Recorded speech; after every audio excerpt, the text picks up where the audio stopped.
છેલ્લે આપણે આદર્શ અને બિન આદર્શ દ્રાવણો આનો અભ્યાસ છેલ્લે કર્યો હતો. આજ બીજો આવે છે રાઉલ્ટનો નિયમ. પહેલો રાઉલ્ટનો નિયમ ભણ્યા હતા એ બંને બાષ્પશીલ હોય, દ્રાવ્ય અને દ્રાવક, એના માટે હતો. હવે અહીંયા જે રાઉલ્ટનો નિયમ આપણે ભણશું એમાં દ્રાવ્ય છે એ અબાષ્પશીલ અને દ્રાવક જ બાષ્પશીલ. એટલે પરીક્ષાની અંદર શું પૂછે છે ને એ ધ્યાન રાખવાનું. તો બાષ્પ દબાણ માં થતો સાપેક્ષ ઘટાડો, આના ઉપર રાઉલ્ટનો બીજો નિયમ આજે અભ્યાસ કરવાનો. અને આ પણ મોસ્ટ આઈએમપી પરીક્ષામાં પ્રશ્ન પૂછાયો. હવે આ અભ્યાસ કરતા પહેલા આપણે એક મુદ્દો સંખ્યાત્મક ગુણધર્મો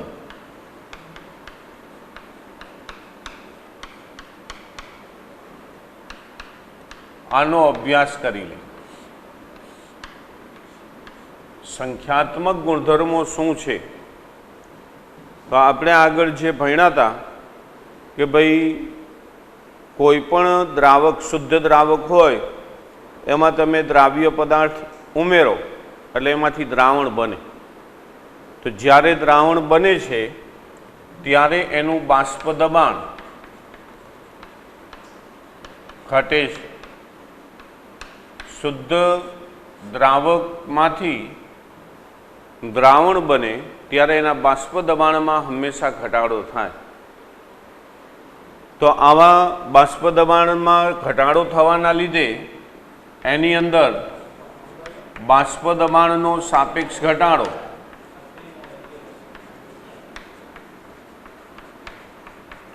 ત્યાર પછી ઉત્કલન બિંદુ, ઉન્નયન, ઠાર બિંદુ, અવનયન અને અભિસરણ દબાણ, આવા જે સંખ્યાત્મક ગુણધર્મો છે એની અંદર ફેરફારો થાય. ઉત્કલન બિંદુ ઉન્નયન, ઠાર બિંદુ અવનયન અને અભિસરણ દબાણ અને બાષ્પ દબાણ સાપેક્ષ ઘટાડો, આવા સંખ્યાત્મક ગુણધર્મની અંદર ફેરફાર થશે. આ જે ચારે ચાર સંખ્યાત્મક ગુણધર્મો છે એ દ્રાવ્ય કણો ની સંખ્યા ઉપર આધારિત છે.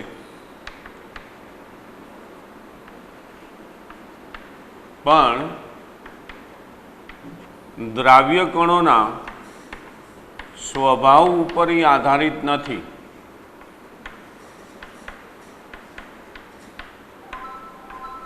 એટલે સંખ્યાત્મક ગુણધર્મનો આધાર રહ્યો એ દ્રાવ્ય કણોના સંખ્યા ઉપર છે. દ્રાવ્ય કણોની સંખ્યામાં ફેરફાર થાય તો એના ચારે ચાર સંખ્યાત્મક ગુણધર્મોની અંદર ફેરફારો થશે. ખાલી દ્રાવ્ય કણ તરીકે તમે ગ્લુકોઝ લ્યો, સુક્રોઝ લ્યો તો બેયનો સંખ્યાકણ એક જ છે. તો એના આ જે સંખ્યાત્મક ગુણધર્મમાં થતો ફેરફાર રહ્યો એ સમાનતા ધરાવતો હોય. એટલે એ સ્વભાવ ઉપર આધારિત નથી, સંખ્યાકણો ઉપર આધારિત છે. સોડિયમ ક્લોરાઇડ લીધું હોય તો આની અંદર સંખ્યાકણો 2 થયા, Na+Cl-. એમ AlCl3 લ્યો તો આની અંદર સંખ્યાકણ 4 થયા, એલ્યુમિનિયમ અને ક્લોરીન 3. તો 4 સંખ્યાકણ થાય. તો એ સંખ્યાકણોની સંખ્યામાં ફેરફાર થાય તો આ એના સંખ્યાત્મક ગુણધર્મોની અંદર ફેરફારો થશે. હવે જે આપણે અભ્યાસ કરવાનો કે બાષ્પ દબાણની માં થતો જે સાપેક્ષ ઘટાડો છે એ કઈ રીતે નોંધી શકાય, તો એના માટે છે રાઉલ્ટનો નિયમ. આ નિયમ પરીક્ષાની અંદર આમ પૂછાય કે અબાષ્પશીલ દ્રાવ્યને બાષ્પશીલ દ્રાવકમાં ઓગાળી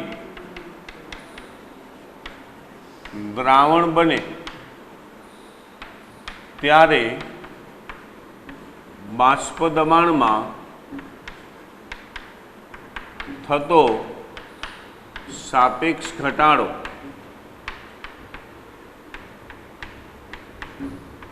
સમજાવો. એટલે રાઉલ્ટનો આ નિયમ થયો. અબાષ્પશીલ દ્રાવ્ય છે, અહીંયા આગળનો ભણ્યા હતા એમાં બે બાષ્પશીલ હતા. તો આગળ આપણે ભણી ગયા કે જ્યારે શુદ્ધ દ્રાવક હોય એમાંથી જ્યારે દ્રાવણ તૈયાર થાય ત્યારે એનું બાષ્પ દબાણ હંમેશા ઘટશે. એટલે કે બાષ્પ દબાણની અંદર ઘટાડો થશે.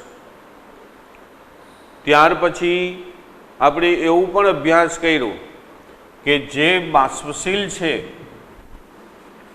અહીંયા આપણો દ્રાવક છે એ બાષ્પશીલ છે, તો આ દ્રાવકનું આંશિક દબાણ એના મોલ અંશના સમપ્રમાણમાં હોય છે.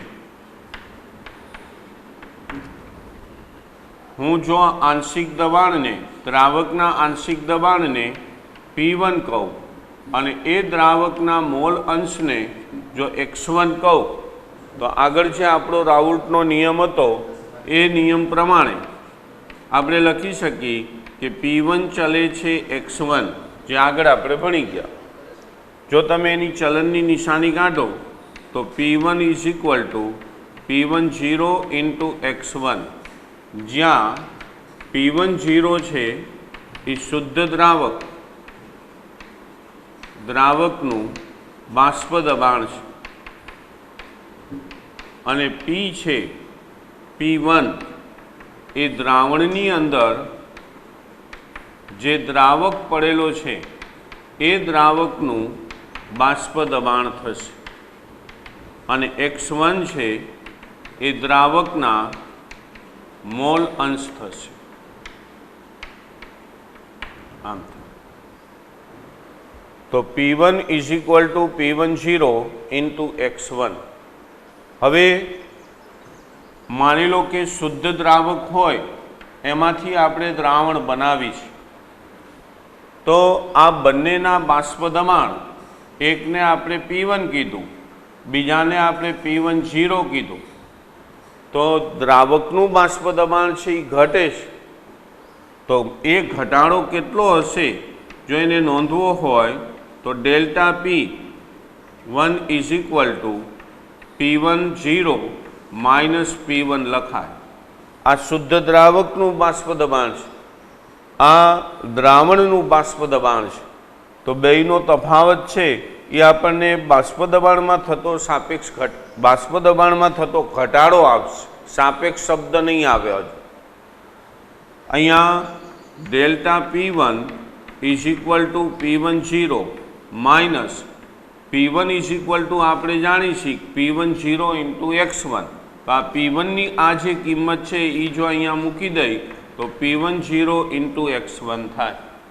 આ બંનેની અંદરથી P10 છે એને હું જો કોમન લઈ લઉં તો અહીંયા વધે 1 માઇનસ અહીંયા વધે x1. તો આ જે 1 માઇનસ x1 લખ્યો એને આપણે જાણીશી કે જ્યાં 1 minus x1 is equal two x2. કારણ કે દ્રાવ્ય અને દ્રાવક આ બેયના મોલ અંશનો સરવાળો 1 થાય. આગળ આપણે ભણી ગયા. આ માઇનસ x1 છે ને આ બાજુ લઈ જાઓ તો દ્રાવક અને દ્રાવ્ય બેયના મોલ અંશનો સરવાળો 1 આવશે. એટલે આપણે અહીંયા 1 માઇનસ x1ની જગ્યાએ x2 મૂકી શકીએ. x2 જ્યાં x2 છે એ દ્રાવ્યના મોલ અંશ છે. x2 ઇઝ ઇક્વલ ટુ દ્રાવ્યના મોલ અંશ. હવે અહીંયા સૂત્રની અંદર થોડોક આપણે ફેરફાર કરીશું. આ P1 0 છે એને હું આ બાજુ લઈ લઉં તો ડેલ્ટા P1 છેદમાં P1 0 બરાબર, જો ડેલ્ટા P1 ન લખવું હોય તો P1 0 માઇનસ P1 પણ લખાય, તો P1 0 માઇનસ P1 અને છેદનો P1 0 એમના બરાબર અહીંયા વૈધો x2। તો આ જે સમીકરણ બન્યું કે ડેલ્ટા P1 છેદમાં P1 0 એને બાષ્પ દબાણની અંદર થતો સાપેક્ષ ઘટાડો બોલાય। આ બોલાય સંયુક્ત રીતે, એક જ વસ્તુ નહીં, બંનેને ભેગી કરો તો જ એ બાષ્પ દબાણની અંદર થતો સાપેક્ષ ઘટાડો થાય, એમ આને બાષ્પ દબાણની અંદર થતો સાપેક્ષ ઘટાડો કહેવાય। તો આ જો એ બાષ્પ દબાણમાં થતો સાપેક્ષ ઘટાડો બન્યો અને સામે આવ્યા દ્રાવ્યના મોલ અંશ, તો આના ઉપરથી આપણે એવું વિધાન લખી શકીએ કે શુદ્ધ દ્રાવકમાંથી જ્યારે દ્રાવણ બને ત્યારે એના બાષ્પ દબાણમાં થતો સાપેક્ષ ઘટાડો એ દ્રાવ્યના મોલ અંશના સમપ્રમાણમાં હોય છે અથવા મોલ અંશ જેટલો હોય છે। આ આપણે સાબિત કર્યું કે જ્યારે અબાષ્પશીલ દ્રાવ્યને બાષ્પશીલ દ્રાવકમાં ઓગાળવામાં આવે ત્યારે એના દ્રાવણના બાષ્પ દબાણમાં થતો સાપેક્ષ ઘટાડો કેટલો હશે તો કે દ્રાવ્યના મોલ અંશના સમપ્રમાણમાં હશે। ખાસ અહીંયા ધ્યાન રાખજો, દ્રાવ્યના મોલ અંશના સમપ્રમાણમાં લખવાનું, દ્રાવક ન લખતા। હવે આના ઉપરથી JEE નો પ્રશ્ન અને નીટનો પ્રશ્ન જો આવો પૂછાય, માની લો કે આપણને એમ કીધું કે શુદ્ધ દ્રાવક છે એમાં દ્રાવ્ય પદાર્થ ઉમેરી અબાષ્પશીલ અને દ્રાવણ તૈયાર કર્યું, જો દ્રાવકના મોલ અંશ 0.6 હોય તો બાષ્પ દબાણમાં થતો સાપેક્ષ ઘટાડો કેટલો, આવું પૂછાય। અબાષ્પશીલ દ્રાવ્યને બાષ્પશીલ દ્રાવકમાં ઓગાળતા દ્રાવકના મોલ અંશ 0.6 હોય તો બાષ્પ દબાણમાં થતો સાપેક્ષ ઘટાડો કેટલો, આવું પૂછે। જો આમ પૂછે તો આનો જવાબ સીધો આવે, આની કોઈ ગણતરી ન આવે। આ સમીકરણ આપણને બાષ્પ દબાણમાં થતો સાપેક્ષ ઘટાડો સૂચવે છે, આ કંઈ નથી આપ્યું, આપણે આ શોધવાનું છે। આ છે દ્રાવ્યના મોલ અંશ x2, આપણને રકમની અંદર આપ્યા છે દ્રાવકના મોલ અંશ 0.6, તો આનો જવાબ કેટલો આવે તો કે દ્રાવક અને દ્રાવ્ય બેયના મોલ અંશનો સરવાળો 1 થાય, તો હું અહીંયા દ્રાવ્યનો મોલ અંશ 0.4 લખી શકું, 0.6 છે, 0.4 ઉમેરો એટલે 1 થાય, તો અહીંયા જવાબ આવશે 0.4। તમારા વિકલ્પની અંદર 0.6 0.4 આવા વિકલ્પ હોય, આપણને એમ થાય કે આપણે નિયમ ભણ્યા હતા કે સાપેક્ષ ઘટાડો એ મોલ અંશના સમપ્રમાણમાં હોય, પણ જો અહીંયા તમે ભૂલી ગયા હોય કે દ્રાવ્યના મોલ અંશના સમપ્રમાણમાં હોય તો તમે જવાબ 0.6 પસંદ કરો। એટલે આવા ટૂંકા પ્રશ્ન ગુજકેટમાંય પૂછાય અને ગુજરાત બોર્ડમાંય પૂછાય છે, એટલે આ ખાસ એક ધ્યાન રાખજો। હવે આ સમીકરણને આપણે આગળ વધારી છે કે બાષ્પ દબાણની અંદર થતો સાપેક્ષ ઘટાડો એટલે કે ડેલ્ટા P1 છેદમાં P1 0 is equal two x2 છે। x2 શું છે તો કે આપણે લખ્યું કે દ્રાવ્યના મોલ અંશ છે। હવે દ્રાવ્યના મોલ અંશનું સૂત્ર શું તો કે દ્રાવ્યનો મોલ છેદમાં કુલ મોલ N1 વત્તા N2। આપણે અહીંયા x2ની જગ્યાએ દ્રાવ્યના મોલ અંશની જગ્યાએ એના મોલનું સૂત્ર મૂકેલું છે। હા, હવે આપણે જાણીએ છીએ કે ભાઈ આ એક છે એ દ્રાવક માટે છે, તો દ્રાવકના મોલ છે એ દ્રાવ્યના મોલ કરતાં ખૂબ વધારે હોય, એટલે N1 > N2 હોવાથી આપણે આ N2 છે એને અવગણી નાખી છે। તો આ બાષ્પ દબાણમાં થતો સાપેક્ષ ઘટાડો P10 is equal two N2 છેદમાં N1 થઈ જશે. હવે બીજી બાબત કે આ છે દ્રાવ્યનો મોલ, આ છે દ્રાવકનો મોલ. આ N1 એને આપણે દ્રાવ્ય કહેશું, દ્રાવ્યના મોલ, અને N2 છે એને N1 ને દ્રાવકના મોલ અને N2 ને દ્રાવ્યના મોલ કહેશું. હવે આપણે મોલ માટે જાણીશું કે વજન ભાગ્યા અણુભાર. તો અહીંયા N2 ન લખવા હોય તો આપણે લખી શકીએ W2 છેદમાં M2 એટલે વજન છેદમાં અણુભાર. એવી જ રીતના દ્રાવક માટે પણ લખી શકો W1 છેદમાં M1. તો અહીંયા એક નવું સૂત્ર બન્યું કે જેનો આપણે દાખલાની અંદર ઉપયોગ થશે કે બાષ્પ દબાણમાં થતો સાપેક્ષ ઘટાડો બરાબર W2 ગુણ્યા છેદનો છેદ વહી જાય અંશમાં એટલે M1 W1 ગુણ્યા M2. આ સમીકરણ દાખલાઓ માટે વપરાશે જ્યાં એકડો યાદ રાખવાનો દ્રાવક માટે અને બગડો યાદ રાખવાનો દ્રાવ્ય માટે. તો મારે અહીંયા બોલવું હોય કે W2 શું છે તો હું કહું કે આ દ્રાવ્યનું વજન છે, એમ W1 છે એ દ્રાવકનું વજન છે, એમ M1 એ દ્રાવકનું આણ્વીય દળ છે અને M2 એ દ્રાવ્યનું આણ્વીય દળ છે. તો આ જે સમીકરણ છે એની મદદથી તમે જે અબાષ્પશીલ દ્રાવ્ય નાખો છો એનું આણ્વીય દળ પણ શોધી શકો. એટલે આણ્વીય દળ નક્કી કરવા માટે પણ આ સમીકરણનો ઉપયોગ થાય. એટલે આપણે બે સમીકરણો દાખલાઓ માટે ઉપયોગ કરશું. એક આ સમીકરણનો ઉપયોગ થશે દાખલા ગણવા અને બીજો આ સમીકરણનો ઉપયોગ થશે. અહીંયા આપણો પ્રશ્ન રાઉલ્ટનો નિયમ બીજો કે જેની અંદર દ્રાવ્ય અબાષ્પશીલ છે અને દ્રાવક બાષ્પશીલ છે એ અહીંયા પૂરો થાય. સાવ સહેલો પ્રશ્ન છે. શરૂઆતમાં બાષ્પશીલ દ્રાવક માટે આપણે જાણીએ છીએ રાઉલ્ટના નિયમ પ્રમાણે કે એનું આંશિક દબાણ એના મોલ અંશના સમપ્રમાણમાં હોય. તો P1 ચલે છે x1, તો P1 is equal two P10 x1 થાય. આ P10 શુદ્ધ દ્રાવકનું બાષ્પ દબાણ છે. આ P1 તમે આમ લખો તોય ચાલે, દ્રાવણનું બાષ્પ દબાણ અથવા દ્રાવણની અંદર જે દ્રાવક છે એનું બાષ્પ દબાણ, અને x1 છે એ દ્રાવકના મોલ અંશ છે. હવે આની અંદર આપણે જાણીએ છીએ કે ભાઈ દ્રાવક છે દ્રાવણ એનું બાષ્પ દબાણ ઓછું હોય તો આ દ્રાવણ શુદ્ધ દ્રાવકનું વધારે હોય એમાંથી દ્રાવણનું બાદ કર્યું એટલે એ બાષ્પ દબાણનો તફાવત આવ્યો ડેલ્ટા P1. તો delta P1 is equal two P10 minus P10 into x1. આ P1ની કિંમત અહીંયા મૂકી દીધી છે. આ બેમાંથી કોમન લઈ લીધું.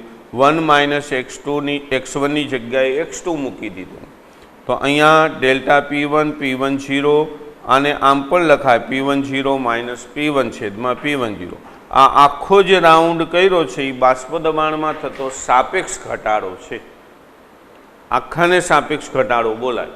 એ દ્રાવ્યના મોલ અંશના સમપ્રમાણમાં હોય છે. પછી અહીંયા મેં દ્રાવ્ય માટેનું સૂત્ર મૂક્યું, દ્રાવ્યના મોલ છેદમાં કુલ મોલ. અહીંયા દ્રાવકના મોલનું પ્રમાણ દ્રાવ્યના મોલ કરતાં ખૂબ વધારે હોય એટલે આને અવગણી નાખ્યું એટલે N1 મૂક્યું. દ્રાવ્યના મોલ એટલે એનું વજન ભાગ્યા અણુભાર, દ્રાવકના મોલ એટલે એનું વજન ભાગ્યા અણુભાર. છેદનો છેદ અંશમાં જાય, અંશનો છેદ છેદમાં જાય એટલે આ રીતે લખાય. તો આ બે સૂત્રો યાદ રાખવાના. આમાં આખો પ્રશ્ન યાદ રાખવાનો છે. પરીક્ષાની અંદર પૂછાતો પ્રશ્ન છે આ.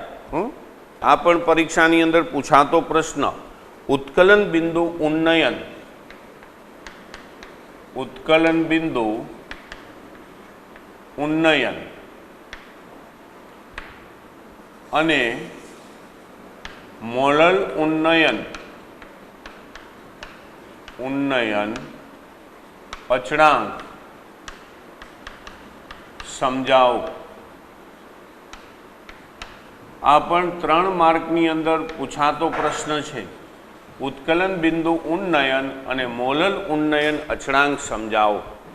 પછી આવો એક પ્રશ્ન આવશે, ઠાર બિંદુ અવનયન, એમાં અવનયન આવે, ઠાર બિંદુ ઘટે, ઉત્કલન બિંદુ વધે એટલે એને ઉન્નયન કીધું. ઠાર બિંદુ અવનયન અને મોલલ અવનયન અચળાંક સમજાવો, એ બપોર પછી શીખવાડીશ. એટલે બપોર પછી દાખલાઓ અને એ પ્રશ્ન બે લેશું. પછી આપણે એક ત્રીજો સંખ્યાત્મક ગુણધર્મ બાકી રહેશે, અભિસરણ દબાણ. એટલે કાલે અભિસરણ દબાણ, વોન્ટ ઓફ અવયવ, એ બે લઈ અને કાલે પ્રકરણ પૂરું કરશું. દાખલાઓ એના બાકી રહેશે. રેડી? ધોરણ 11માં એક બાષ્પ દબાણ, આપણે આ મુદ્દો ભણ્યા હતા પ્રવાહીની લાક્ષણિકતામાં. જો અહીંયા બાષ્પ દબાણ કેને કહેતા હતા? જ્યારે ઘન અથવા વાયુ સ્વરૂપ અને પ્રવાહી આ જ્યારે પ્રણાલી સંતુલનમાં હોય ત્યારે બાષ્પ દ્વારા લાગતું દબાણ, પાત્ર ઉપર જે બાષ્પ દબાણ કરે એને આપણે બાષ્પ દબાણ કહેતા હતા. હવે જ્યારે પ્રણાલી સંતુલનમાં હોય અને પ્રવાહી છે એ કેટલા તાપમાને ઉકળશે, તો જ્યારે બાષ્પ દબાણ વાતાવરણના દબાણ જેટલું થાય, એક વાતાવરણ અથવા 1.0 બારની અંદર થોડોક ફેરફાર આવે છે, 0.13 બાર, વાતાવરણ અને બારમાં આટલો ફેરફાર છે. જ્યારે કોઈ પ્રણાલી, માની લો કે આની અંદર પ્રવાહી ભર્યું છે, આ પ્રવાહી જ્યારે બાષ્પ બનાવે અહીંયા, ત્યારે આ બાષ્પનું દબાણ જો એક વાતાવરણ અથવા 1.013 બાર થાય ત્યારે આ પ્રવાહી છે એ ઉકળશે, આમ ઉકળે. તો જે તાપમાને પ્રવાહી ઉકળે એ તાપમાનને એનું ઉત્કલન બિંદુ બોલાય. જોજો, ઉત્કલન બિંદુ ઉન્નયન નહીં, ઉત્કલન બિંદુ બોલાય. માની લો કે એક પાત્રની અંદર મેં પાણી લીધું, આ અત્યારે માની લઈ કે પાણી છે, હવે ઉપરથી એને બંધ કરી દીધું અને ગરમ કર્યું, તો પાણી છે એ જે તાપમાને ઉકળશે ત્યારે એનું વાતાવરણ, એની અંદરનું દબાણ, બાષ્પ દબાણ એક વાતાવરણ અથવા 1.03 બાર દબાણ થશે. તો આ વાતાવરણ અથવા આટલા બાર દબાણે પાણી છે એ જ્યારે ઉકળે ત્યારે એ પાણીનું ઉત્કલન બિંદુ બને. તો આપણે જાણીશું કે પાણીનું ઉત્કલન બિંદુ 100 ડિગ્રી સેલ્સિયસ છે.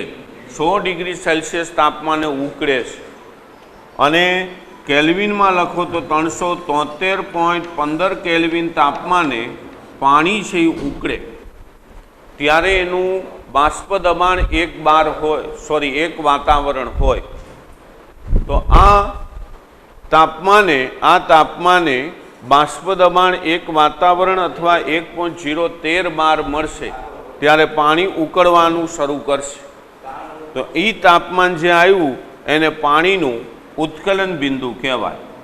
હવે પાણી છે એ શુદ્ધ દ્રાવક છે. રેડી?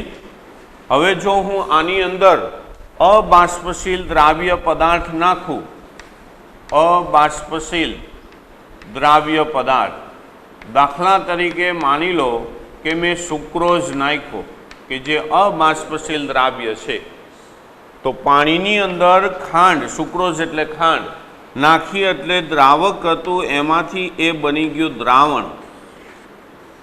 રેડી? ખાંડ નાખી એટલે પાણીની અંદર ખાંડ નાખો એટલે શું બન્યું? ખાંડનું દ્રાવણ બન્યું. તો જેવું તમે અબાષ્પશીલ દ્રાવ્ય નાખી અને દ્રાવણ બનાવો એટલે આપણે હમણાં ભણ્યા કે એનું બાષ્પ દબાણ છે એ શું થાય? ઘટે. બાષ્પ દબાણ નીચું આવે.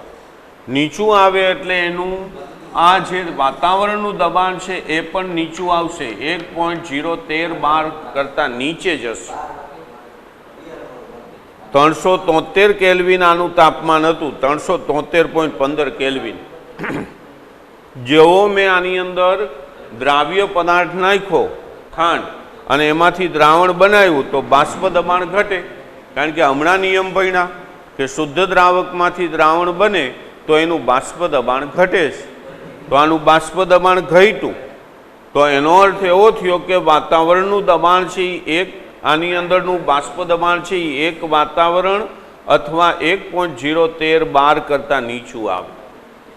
તો મારે પાછું એનું આટલું દબાણ કરવું હોય તો શું કરવું પડે? તો કે અહીંથી પ્રવાહી જે દ્રાવણ બન્યું છે એનું તાપમાન મારે વધારવું પડે. જો હું તાપમાન વધારું તો બાષ્પ પાછી બનવા માંડે અને એ બાષ્પ છે એ પાછું આટલું દબાણ ધારણ કરે. તો તાપમાન વધાર્યું એનો અર્થ એવો થયો કે આ જે 373.15 કેલ્વિન તાપમાન હતું એનાથી તાપમાન ઊંચું જશે, કારણ કે તાપમાન વધારો છો તમે, આટલું તમારે દબાણ પાછું બનાવવું છે.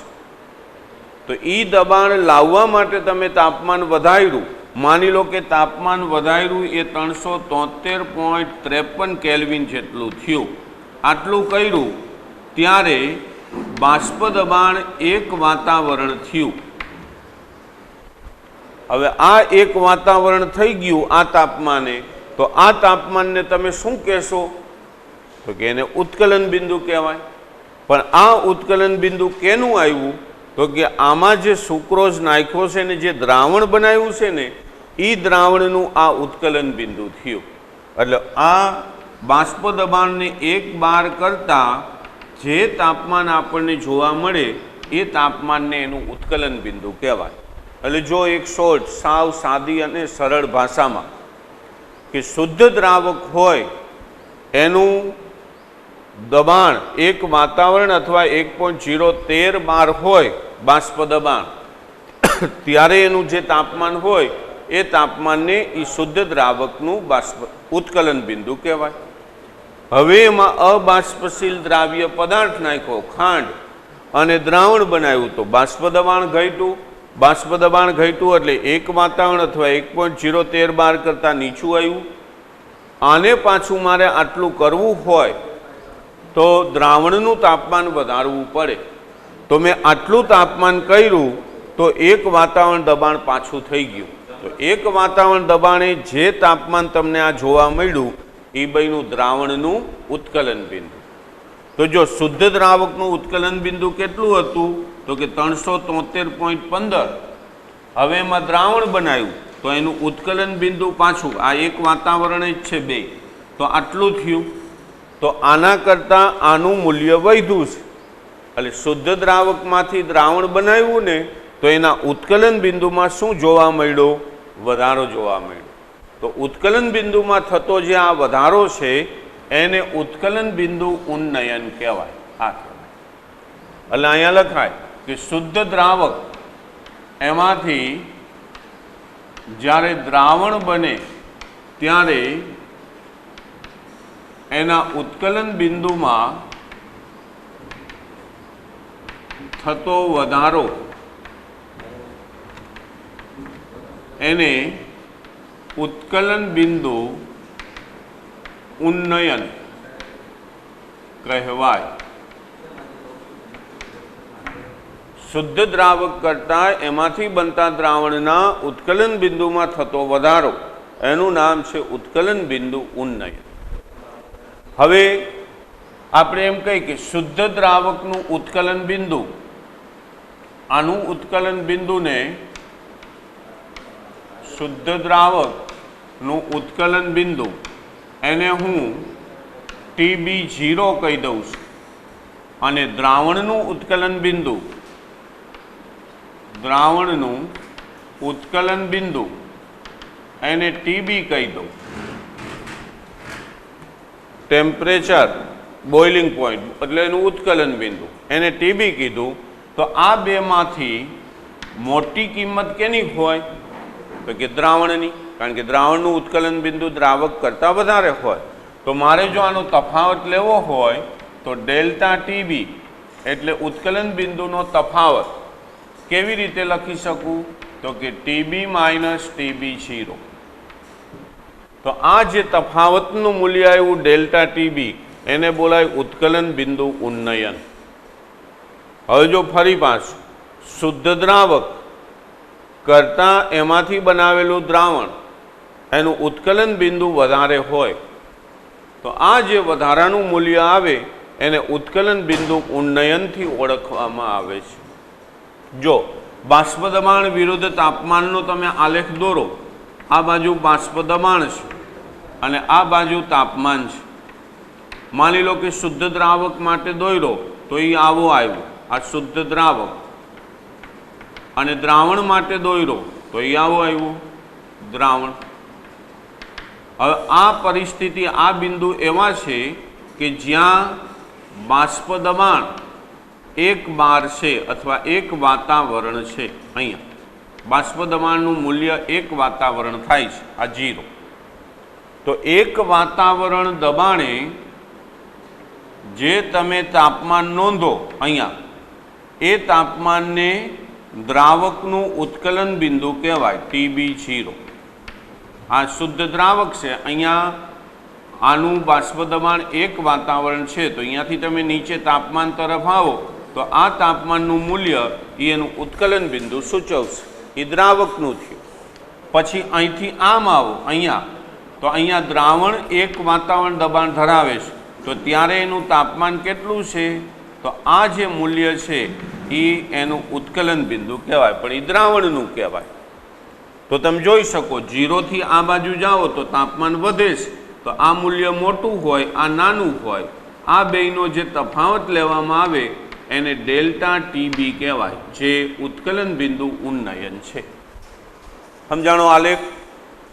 ઉત્કલન બિંદુ ઉન્નયન કઈ રીતે નક્કી કરાય? આલેખ દોરવાનો આ પરીક્ષામાં પૂછાય એવો પ્રશ્ન છે. હવે બીજી વસ્તુ કે પ્રાયોગિક રીતે એવું સાબિત થયું છે કે આ જે ઉત્કલન બિંદુ ઉન્નયન છે મંદ દ્રાવણ માટે, ઓ ભાઈ, મંદ દ્રાવણ માટે ઉત્કલન બિંદુ ઉન્નયન એટલે કે ડેલ્ટા ટીબી એ એની મોલલ સાંદ્રતાના સમપ્રમાણમાં હોય. પ્રાયોગિક રીતે આ સાબિત થયેલું છે કે ઉત્કલન બિંદુમાં જે વધારો થશે ને એ એની મોલલ સાંદ્રતાના સમપ્રમાણમાં મળશે.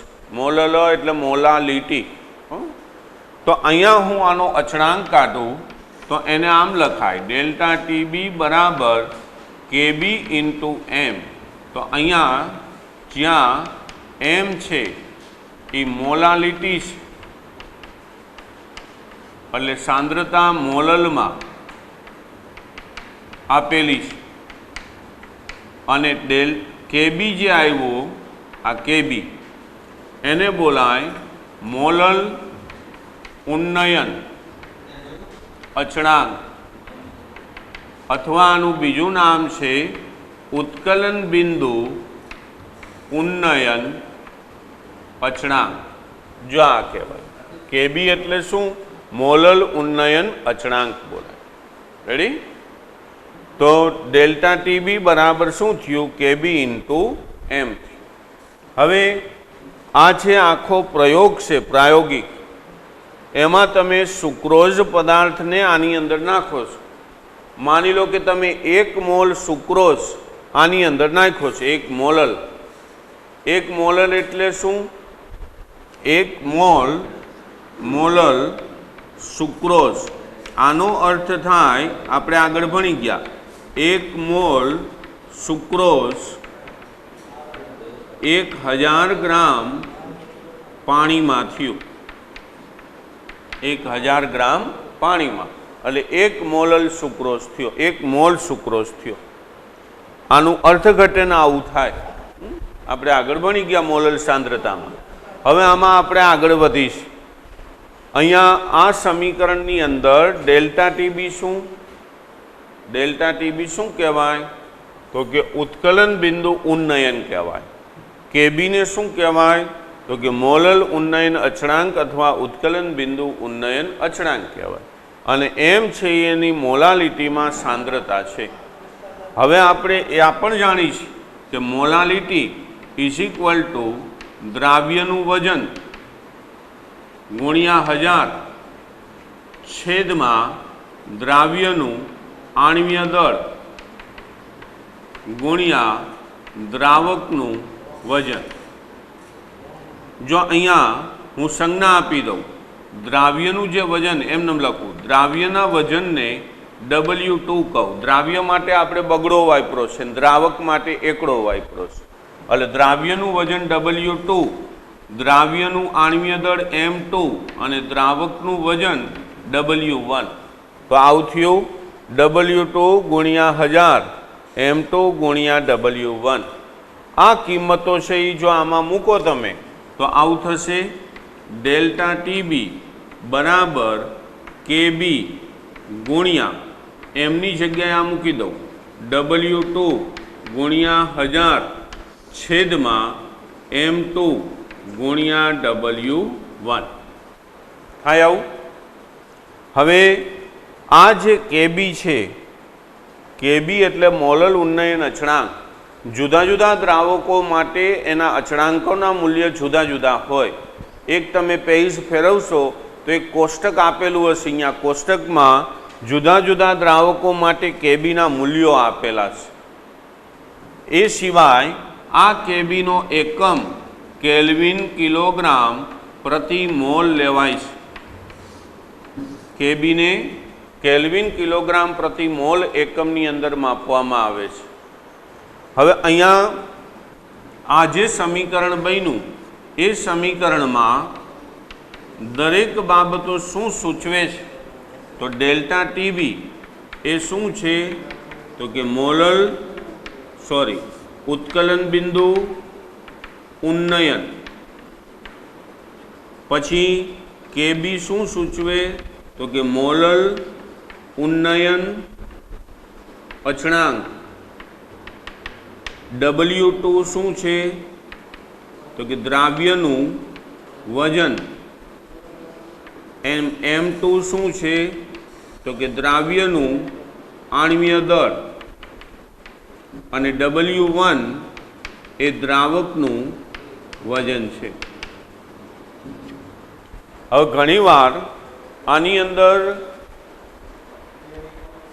આ જે સમીકરણ છે એ દાખલાઓ ગણવા માટે ઉપયોગમાં લેવાનું. આની અંદર આ ત્રણ સમીકરણનો ઉપયોગ થશે, એક આ અને એક આ. આ ત્રણ સમીકરણોના ઉપયોગથી દાખલાઓ પૂરા થશે. હવે જો આ છે જે અબાષ્પશીલ દ્રાવ્ય પદાર્થ નાખી છે એનું આણ્વીય દળ સૂચવે છે. ઘણા દાખલા એવા હશે કે અહીંયા તો આપણને કીધું કે ભાઈ સુક્રોઝ આની અંદર નાખ્યો છે, તો તમને ખબર હોય કે સુક્રોઝનું આણ્વીય દળ 342 ગ્રામ પ્રતિ મોલ છે, તો એ આપણને ખબર છે. પણ જો એવું કહીએ કે આની અંદર અજ્ઞાત અબાષ્પશીલ દ્રાવ્ય નાખ્યો છે, આપણે એનું નામ નથી ખબર, તો એ અજ્ઞાત નાખ્યો એનું આણ્વીય દળ કેટલું આ M2 શોધવાનું કહીએ, તો આ બધી જ વિગતો આપણને આપેલી હોય, આપણે M2 શોધવાનું. તો M2 શોધવો હોય તો એનું સમીકરણ બને M2 = KB ગુણ્યા W2 ગુણ્યા 1000 છેદમાં ડેલ્ટા TB ગુણ્યા W1. આ વસ્તુ અહીંયા આવી જાય ને આ અહીંયા આવી જાય. એટલે અજ્ઞાત પદાર્થનું આણ્વીય દળ નક્કી કરવું હોય, માની લો કે એક અજ્ઞાત અબાષ્પશીલ પદાર્થ છે W2 ગ્રામનો, એને મેં W1 ગ્રામ દ્રાવકમાં નાખ્યો, આમાં નાખ્યો, ત્યારે એના ઉત્કલન બિંદુમાં આટલો વધારો થયો કે આટલો ઘટાડો થયો આવું કહી દીધું, તો આપણને કીધું કે ભાઈ એનું આણ્વીય દળ કેટલું, તો આ સૂત્ર વાપરવાનું. એટલે આ એક યાદ રાખવો એટલે આ થઈ જાય એના ઉપરથી. રેડી? તો આ રીતે ઉત્કલન બિંદુ ઉન્નયન અથવા અને મોલલ ઉન્નયન અચળાંક સમજાવો, આવો પરીક્ષાની અંદર પ્રશ્ન પૂછાય. આ પૂછાતો પ્રશ્ન છે 3 માર્કની અંદર. આપણે જે ભણવાનો પ્રશ્ન છે એની તમને એક માહિતી આપું છું. સાવ સહેલો પ્રશ્ન આના જેવો જ, ખાલી એનો આ પોર્શન રહ્યો ને એ બદલાશે, આ બાજુ બધું કોમન રહેશે. હવે એમાં આવશે આ જે ઉત્કલન બિંદુ લખ્યું, અહીંયા આવશે ઠાર બિંદુ, અને ઉન્નયન આવશે, અહીંયા આવશે અવનયન. ઠાર બિંદુ અવનયન અથવા મોલલ અવનયન અચળાંક સમજાવો, આવું પૂછશે. એટલે પ્રશ્ન આની જે સાબિતી રહી ને એ બે માટે કોમન છે, સરખી છે. ખાલી એની આગળની આ વિગત રહી ઠાર બિંદુ કોને કહેવાય એ જ મારે સમજાવવાની છે.